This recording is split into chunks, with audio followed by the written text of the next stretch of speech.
Ézéchiel, chapitre 37, à partir du verset 1er. La main de l'Éternel fut sur moi, et l'Éternel me transporta en esprit, et me déposa dans le lieu d'une vallée remplie d'ossements.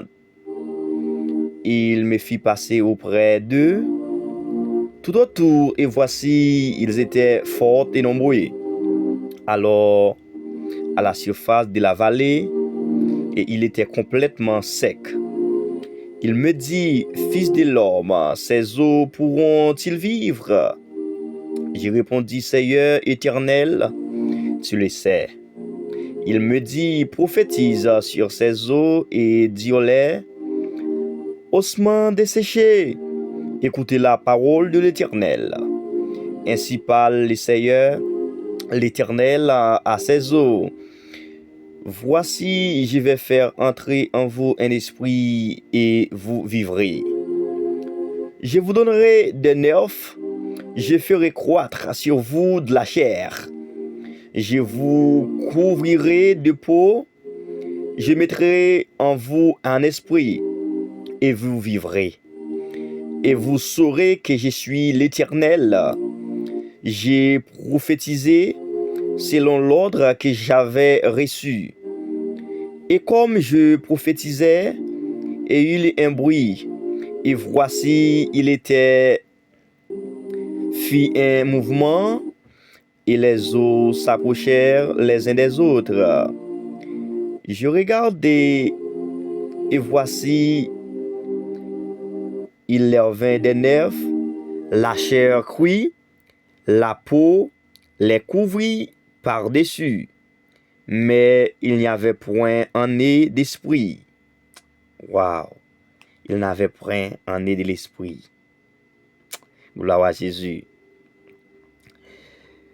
Je prophétisais selon l'ordre que j'avais reçu. Je vous donnerai des nerfs, je ferai croître sur vous de la chair.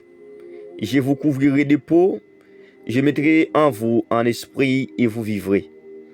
Et vous saurez que je suis l'Éternel. Je prophétiserai selon l'ordre que j'avais reçu. Et comme je prophétisais, il en eut un bruit. Et voici, il se fit un mouvement. Et les eaux s'approchèrent les uns des autres. Je regardai, et voici, il leur vint des nerfs, la chair cuite, et la peau couvrit par-dessus, mais il n'y avait point ni d'esprit. Il me dit, prophétise et parle à l'esprit. Prophétise, fils de l'homme, et dis à l'esprit, ainsi parle le Seigneur, l'Éternel. Ok? Et ce qu'il avait prophétisé par le prophète Ézéchiel, et dit à ses esprits, viens des quatre vents, souffle sur ces morts, et qu'ils revivent. J'ai prophétisé selon l'ordre qu'il m'avait donné, et l'esprit entra en eux, et il respire vie. Et il s'étire sur les pieds. C'était une armée nombreuse, très nombreuse. Il me dit, fils de l'homme, ces eaux, c'est toute la nation d'Israël. Voici, dit-il, nos eaux sont desséchées, notre espérance est détruite, nous sommes perdus.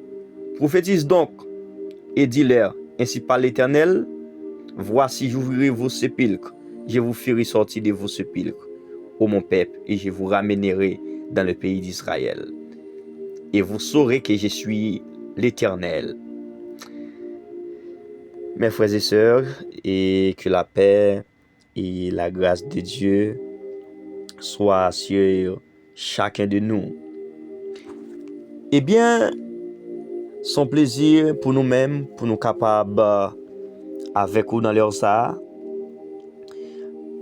Ésaïe était un prophète. Ézéchiel était un prêtre aussi, et il était un prophète. Alors, l'Éternel, arrivé au moment, lui parlait avec Ézéchiel. côté que li pral voyer Ézéchiel. Nan marchou avec bon Dieu, ou pas de négative. OK? Dans la relation chrétienne avec Dieu, nous pas doué négative, nous doué positif. Si nous regardons dans le livre de Matthieu à partir du verset 1er, dans Matthieu 6, ou après tout verbe qui conjugué, c'est au présent. Ou après dit notre Père qui est aux cieux, que ton nom soit sanctifié, que ton règne vienne, que ta volonté soit faite sur la terre dans le ciel. Alors, c'est juste pour démontrer que l'auteur du livre de Matthieu, il a manifesté la gloire de Dieu. Et tout ça, ouais, qui fait dans la prière de notre Père, les positifs. OK?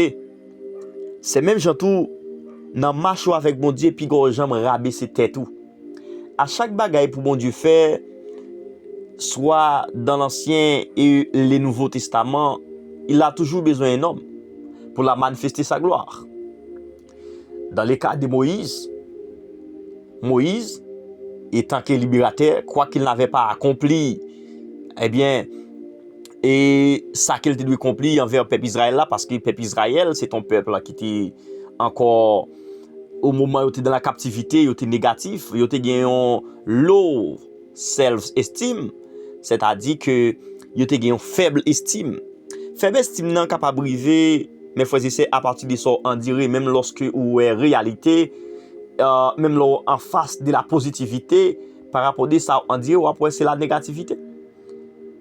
Eh bien, ils ont commencé plein, ils ont dit, au lieu que ils étaient venus mourir en Égypte, ok? Et au lieu de venir mourir là, puis ils ont été en Égypte, ils ont arrivé un cimetière. Ils ont enterré. Eh bien, Moïse dit, restez en silence. C'est Jésus qui vous voyez, vous ne les verrez plus. Restez en silence, l'Éternel combattra pour vous. Ça veut dire, Ézéchiel, bon Dieu parle avec lui. Et nous connaissons un prophète, c'est la bouche de Dieu. Ni autrefois, ni aujourd'hui. Un vrai prophète, c'est la bouche de Dieu. Un prophète de sa nature, c'est prédire ce qui va arriver. OK? Un prophète, c'est un messie. OK? C'est mon qui prédit ça qui est pour venir. Et un prophète, d'abord, la notion de la prophétie et de la prophétisation, c'est pas seulement un prophète qui a prophétisé.